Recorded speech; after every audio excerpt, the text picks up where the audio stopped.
everybody. We are waking up to what some people believe is a constitutional crisis in the United States. Lots of people writing about this so-called crisis. The New York Times has a piece about Trump's actions creating a constitutional crisis.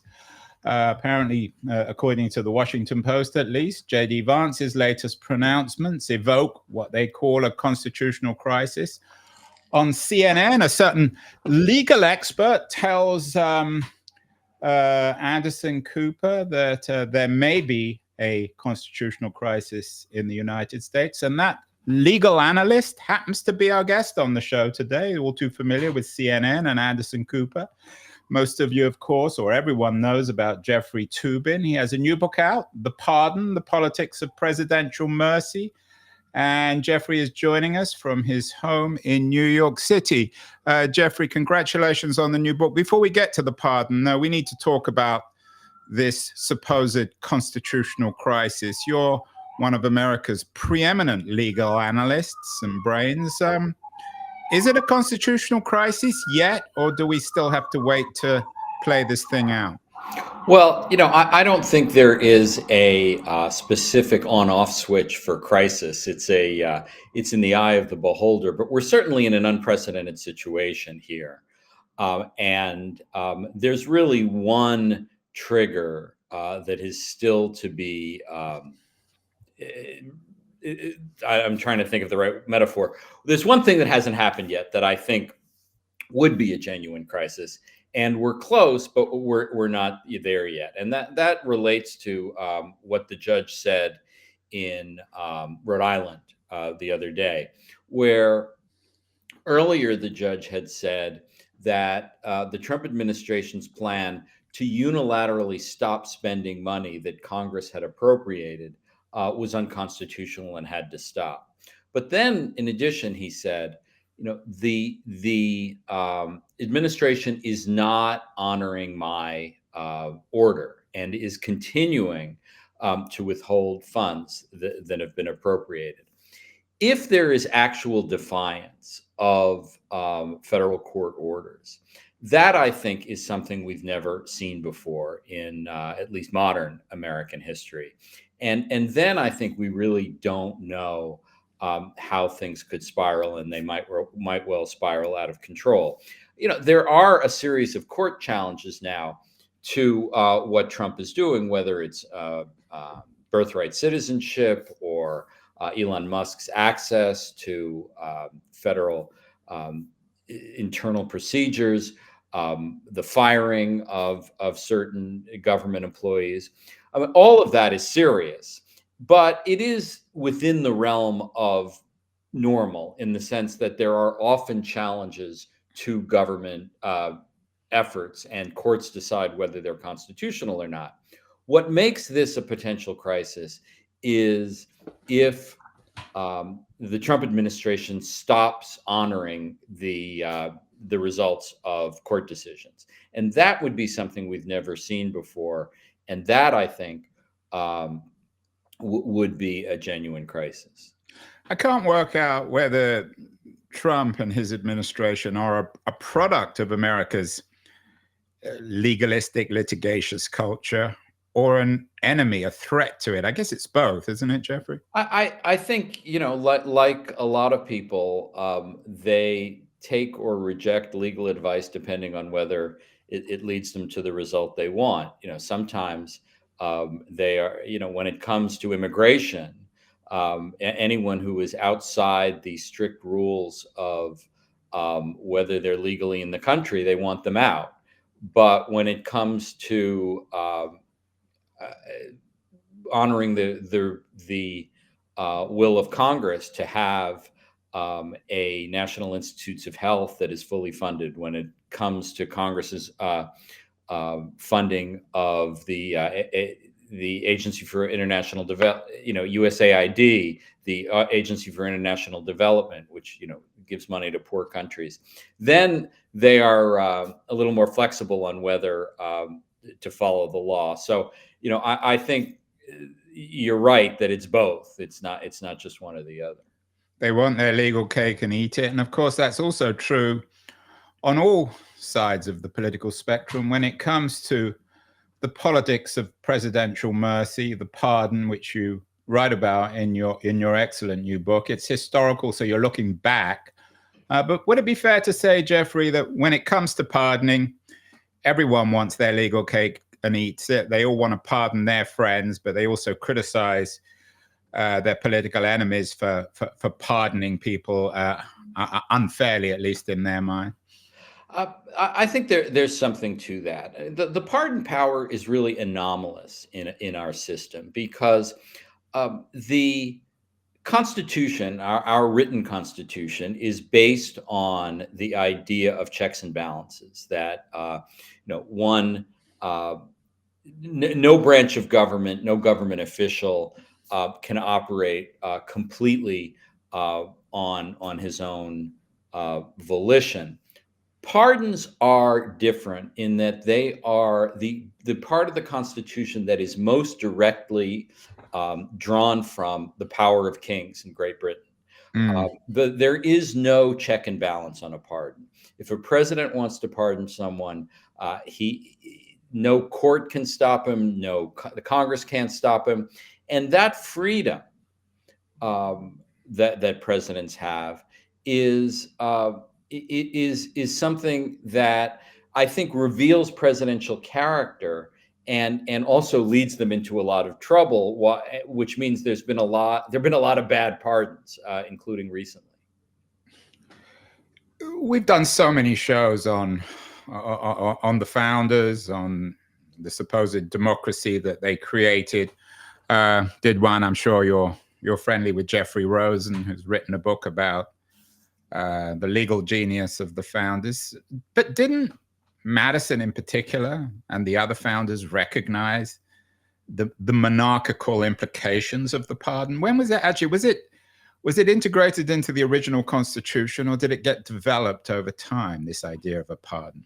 Well, it was not in the Articles of Confederation. Just, I'm sure your audience knows this, but when America declared independence in 1776, they didn't have the Constitution right away. They had the Articles of Confederation, which established a much looser United States government. There was no president. The power was almost entirely distributed out to the states. The failure of the Articles of Confederation led to the Constitutional Convention in 1787 and the birth of an idea for a strong central government, including a chief executive who came to be called the president. As anyone who has seen the musical Hamilton knows, there was a lot of disagreement about how that government should be structured. And one of the principal points of disagreement was over how strong the central government should be.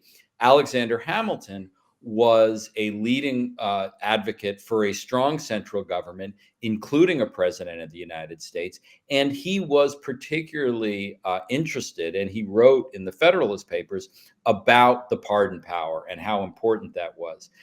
But he did it in a way that I think reveals some of the discomfort with the idea that others had. He said, "Well, it's really for the application of mercy. Sometimes cases, people are sentenced too harshly. It's also valuable that if there's some sort of rebellion, the president can use it to calm the waters afterwards." What he was responding to, though, was something that even Parliament was worried about in Great Britain, which was that pardons could be used as exercises of power, not just of mercy. And that tension has been around for as long as the Constitution's been in effect. Is that, though, Jeffrey, a semantic distinction? I mean, mercy and power, aren't they ultimately the same thing? Well, I don't think they are. No, actually, I don't think it's a semantic difference because pardons historically have been used for very different purposes. There have been a lot of pardons. Like, for example, just a pardon wipes out a conviction altogether. A commutation ends a prison sentence. And both of them collectively are known as the powers of clemency. Barack Obama used the power of clemency to lower the prison sentences of about 1,500 low-level drug dealers in federal prison. I don't think that was an exercise of power. I think that was an exercise of mercy.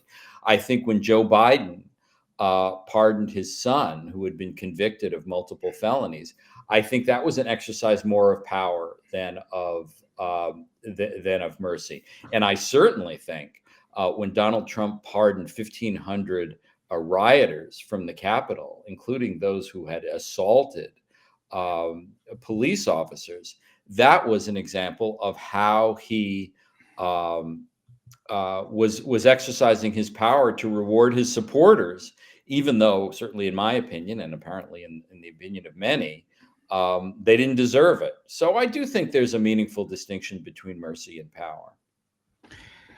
Your book focuses in many ways on the pardon of Richard Nixon, the presidential pardon. What was before the Ford pardon of Nixon? What was the most prominent example or controversial example of presidential mercy? I think it was probably after the Civil War, when Abraham Lincoln and then Andrew Johnson, especially Andrew Johnson, who was the Southerner who succeeded Lincoln as president after his assassination, pardoned a lot of the leadership of the Confederacy, including Jefferson Davis, the president of the Confederacy, and a lot of the Republicans, who were the anti-slavery party, were outraged by this. And there were actually very few controversial pardons after that. In the late 19th century, early 20th century, there was no such thing as parole in prisons, in federal prison. And that meant the only way people could get out early was through presidential pardons. And there were a lot of pardons, but they were fairly routine, and it was not, and none of them were particularly controversial. One reason the pardon of Richard Nixon was so controversial is that there hadn't been much use of the pardon for many years, certainly in controversial cases. And people were, especially people who didn't follow politics or law very closely, they were just shocked that Gerald Ford could wipe the slate clean when Richard Nixon had just resigned because he was so clearly implicated of obstruction of justice. And at the same time, his top aides, including H.R. Haldeman, John Ehrlichman, John Mitchell, were about to go on trial for the Watergate cover-up that Nixon led and was for the benefit of Nixon. So I think there was the surprise in 1974 was a big factor in the outrage that followed that pardon. Does this speak, Jeffrey, to the corrosion of political life in America? The 70s, of course, are considered the period where American politics began to change from a kind of bipartisan agreement, civil disagreement, to one of increasing unpleasantness. Do you think that the Nixon pardon speaks in some ways of a shift in American culture? I think it's a beginning, but I think the big shift came later. The outrage about the Ford pardon of Nixon was so great that subsequent presidents, Ronald Reagan, George Herbert Walker Bush, Bill Clinton, they used the pardon power very little. And I think they became somewhat gun shy about pardons because there was such a bad odor to the Ford pardon, although the historical judgment on even the Ford pardon changed over time.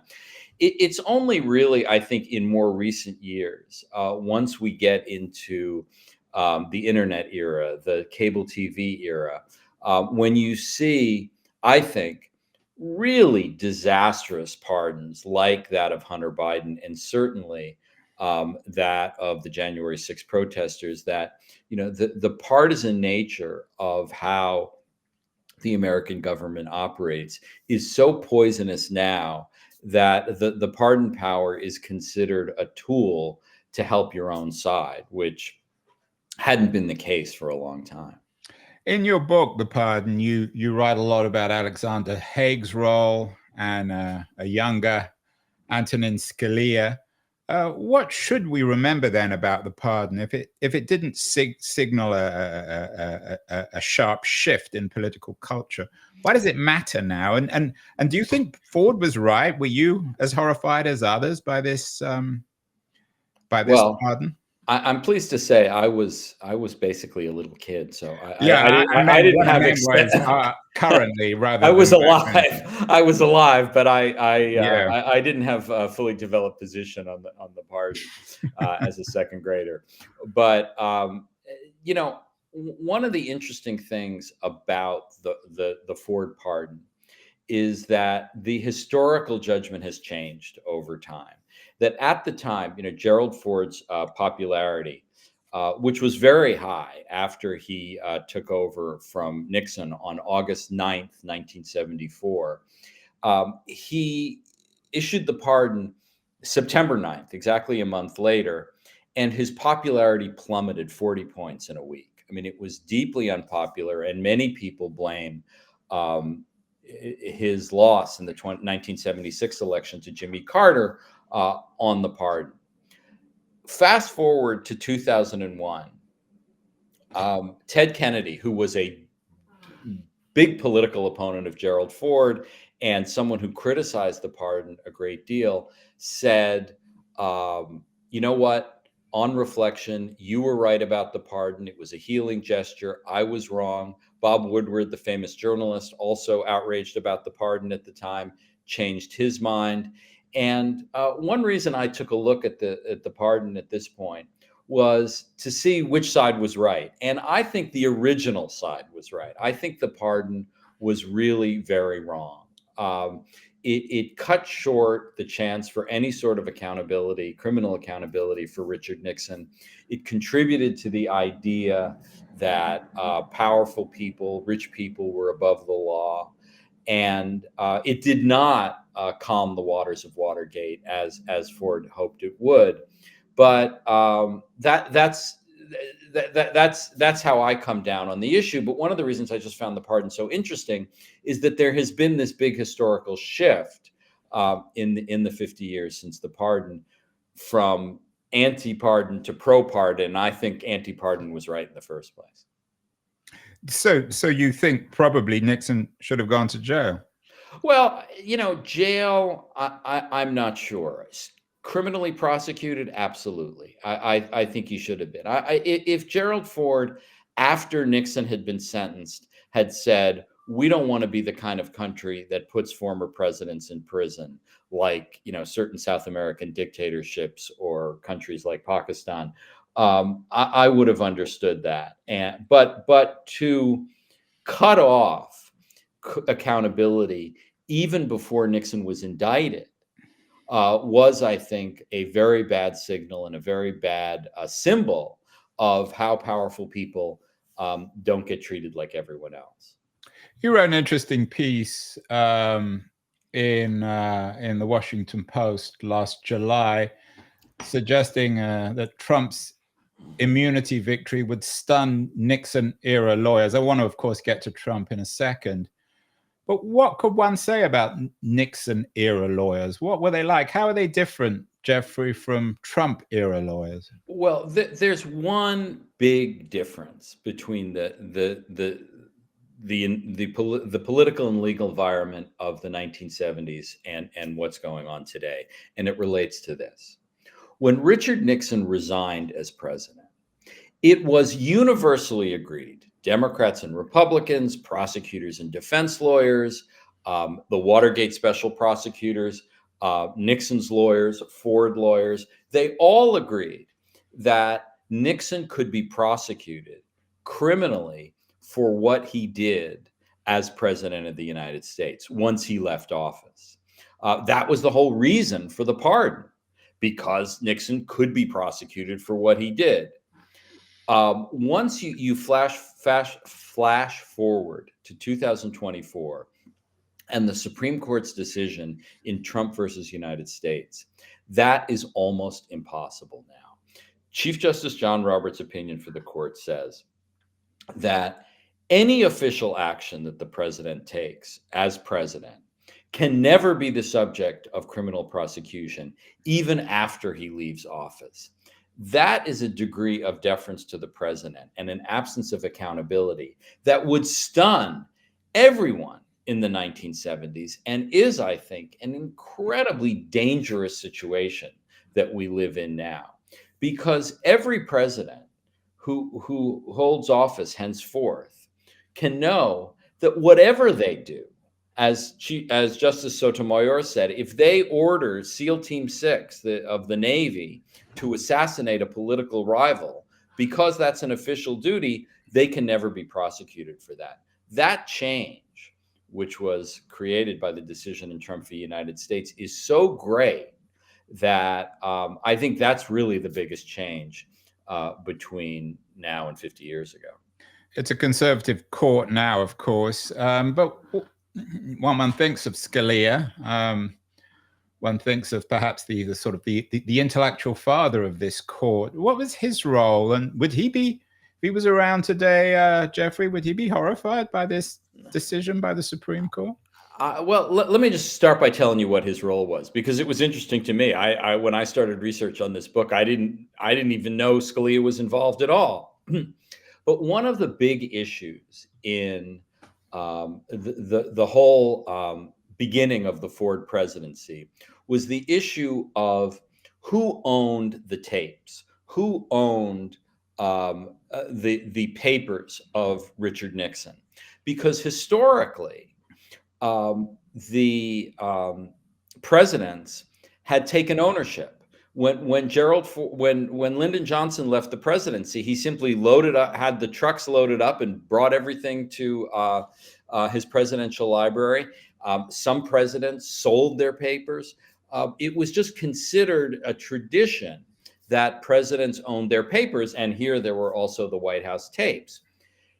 Gerald Ford didn't know about this. A lot of people didn't know about this tradition, and he went to his attorney general, who assigned a young lawyer on his staff named Antonin Scalia to research this question. And Scalia wrote a very interesting memo, which I examined and quote in the pardon. And he said, and it was very cleverly written, he said, well, there's a clear tradition that presidents own their papers. But what he didn't say is that there was any law that said presidents own their papers. And it was because he believed in a strong president, and the gist you got from his memo was that, well, Nixon should have his papers. But Ford, I think very much to his credit, said, you know what, this material, especially the White House tapes, is the subject of a major criminal investigation. It's going to be used in the Watergate cover-up trial. I'm not turning this stuff over to Nixon. And I think that was a courageous decision by Ford. Subsequently, in 1976, Congress passed the Presidential Records Act, which established for all time that presidents don't own their papers. But at the time, it was a very controversial matter, and Ford, I think, made the right decision on that. And of course, Gerald Ford went to Yale Law School. Nixon went to, where did he go? UVA? Duke. Duke. So all these presidents seem to have gone to law school. One who didn't, who just died, who's been treated in a rather saintly way, is Jimmy Carter. But in your book, Jeffrey, you note that Carter's use of the pardon was also in some ways controversial. What did he do or didn't do when it came to the pardon? Well, in one respect, I think he behaved very, very honorably. He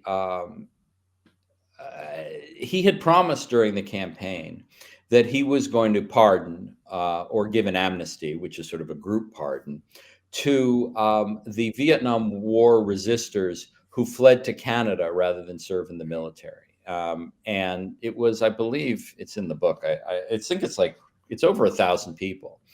And he portrayed that as a healing gesture for the country.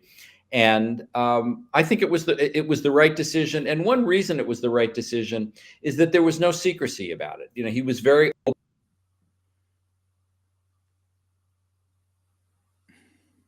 And on the very first day of his presidency, he decision on a lot of the resistors came home. Some of them remained in Canada. Towards the end of his presidency, he issued a pardon, which I thought was deeply shocking. One that has not gotten much publicity over the years. Your listeners may be familiar with the folk group Peter, Paul, and Mary. Yeah, I am anyway. And Carter was a fan. And Peter Yarrow, or years earlier, had been convicted of a sex crime involving I believe, 14-year-old girl. I know she was a minor, and he issued a pardon for that. And I thought that was really appalling. I mean, that's the only sex crime, particularly for a minor, involving a minor, that I had ever heard of, involving, for a president. And I think that was really a misuse of the pardon power. But that's what happened. It's very interesting. I mean, we're going to get to Clinton and his pardon of Mark Rich, which was the first time I think many of our viewers and listeners will be familiar with the pardon powers of the president. But what about Reagan? He threw his power around, so to speak. He may not have been an imperial president, but he was certainly more imperial than Carter or Ford.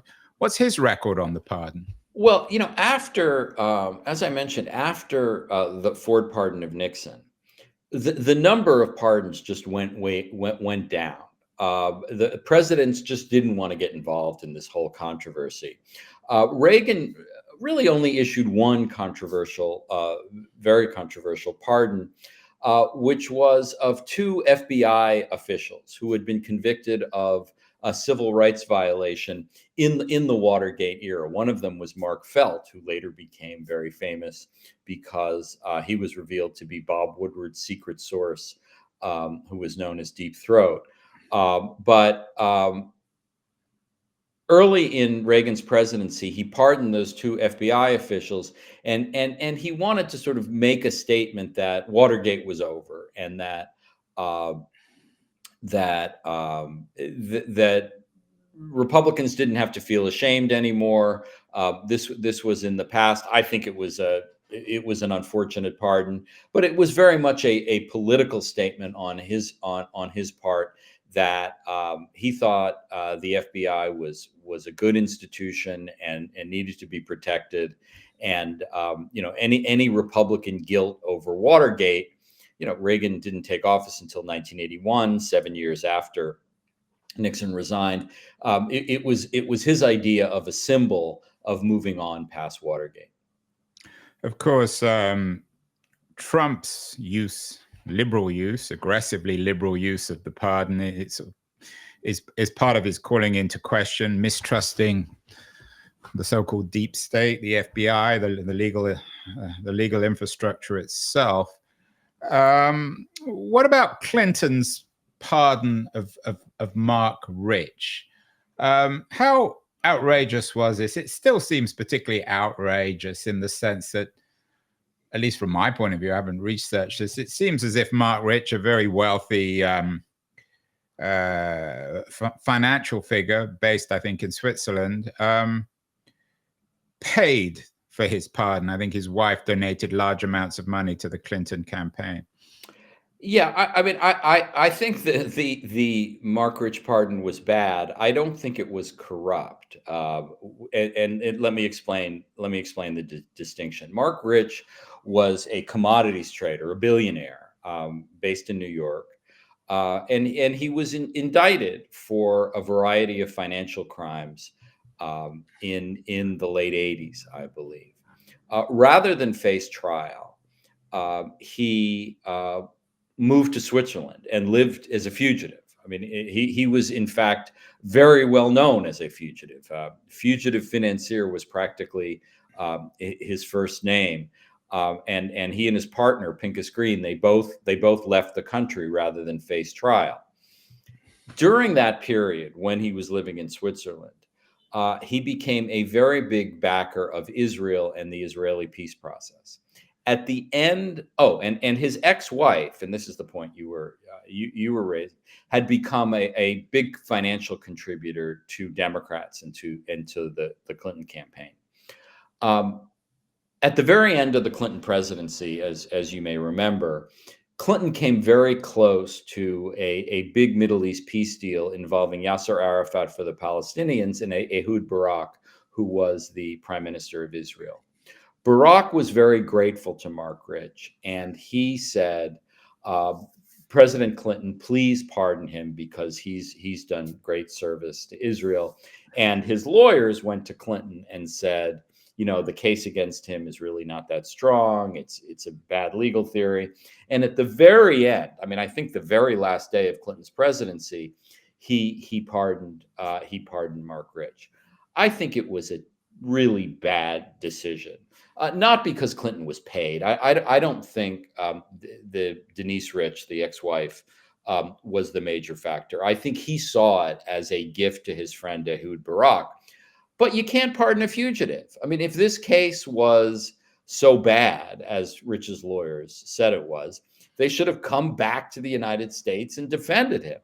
But a fugitive, preempts the legal system. And so I think it was a really poor decision, and it very much soured the last days of Clinton in office. Well, let's get to the elephant in the room, which is, of course, Trump 2.0, but even Trump 1.0. In his first presidency, he pardoned certain, and I'm quoting from some headlines now, disgraced former Illinois governor. Did Trump's use of the presidential pardon, did it change everything first time around? Well, I again, the paradox of the pardon power is that you can never say the president didn't have the right to do it. We are now in a big controversy about whether the president has the right to do all sorts of things. No one argues, at least no one that I'm aware of, argues that the president can't issue pardons. But these pardons that he issued at the end of his first term in office were egregious and awful and score settling, and revealed that, if anyone was in doubt, that he is a fundamentally transactional and narcissistic person, because these pardons were all about what people had done for him. And his daughter's father-in-law, Charles Kushner, who had been convicted in a scam in New Jersey, and now he's named Charles Kushner ambassador to France. He settled his score with Robert Mueller, the special counsel who had investigated him, by pardoning all the other people who had been convicted in the Mueller investigation. He pardoned a number of Republican congressmen who had been convicted in the most egregious financial scams involving bribery and racketeering and enormous corruption. And he pardoned a whole bunch of white-collar criminals who simply had access to his son-in-law, Jared Kushner, and people around the president, several of whom have gone on to commit more crimes since they've been pardoned. And this, I think, really set the stage for the January 6th pardons, which were, frankly, even worse, because it was not only an effort to overturn a legitimate election, but it was a violent effort. And for a president and a political party that prides itself on respect for law enforcement, the idea that he would pardon all these people who beat the hell out of police officers, some of whom wound up dying afterwards, is, I think, deeply reprehensible. But it's all of a piece with what went on in the first term. And that kind of transactional approach to politics is what we see in how he's governing into this second term. Jeffrey, you're the consummate legal insider. You know a lot of people all over the place in the courts, in the police, in the FBI. How outraged if there's such a thing as a legal establishment, by certainly the pardoning of the January 6th rioters?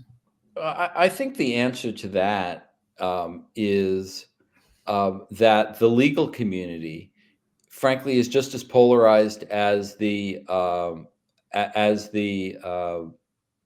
political community.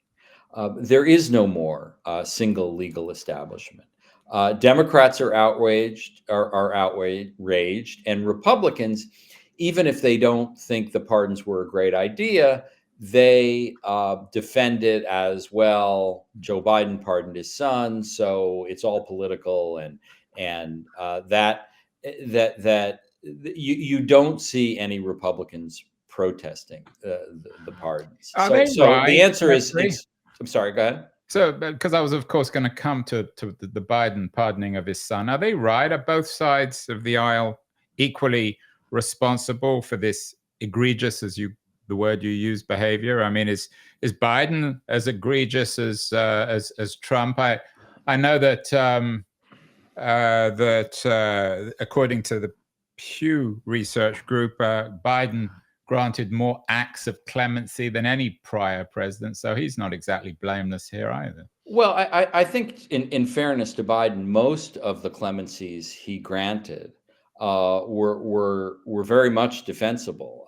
He issued clemency to thousands of people who had been convicted, many, including going back many years, of marijuana offenses in the District of Columbia. He also pardoned some military people who had been court-martialed for being gay in the military. So many of the pardons like those, I think, are highly defensible. But the Hunter Biden pardon, I think, was terrible. Hunter Biden committed crimes. He was dealt with harshly by the legal system, but so were a lot of people, and only one of them got a pardon because he's the president's son. Is the bad Hunter Biden equal to the bad? Is the bad Hunter Biden pardon equal to 1,500 bad pardons for the January 6th? I don't think so. I think. We have to have some perspective about the magnitude of what's right and what's wrong. I don't think a bad Hunter Biden, is somehow equal to the pardons that Trump continues to do, including just the other day, Rod Blagojevich, the incredibly corrupt former governor of Illinois. So, one of the things I try to warn against, to the extent I can, is false equivalency. And I don't think there is a genuine equivalency between the Hunter Biden pardons and the January 6th pardons, but both were wrong, in my opinion.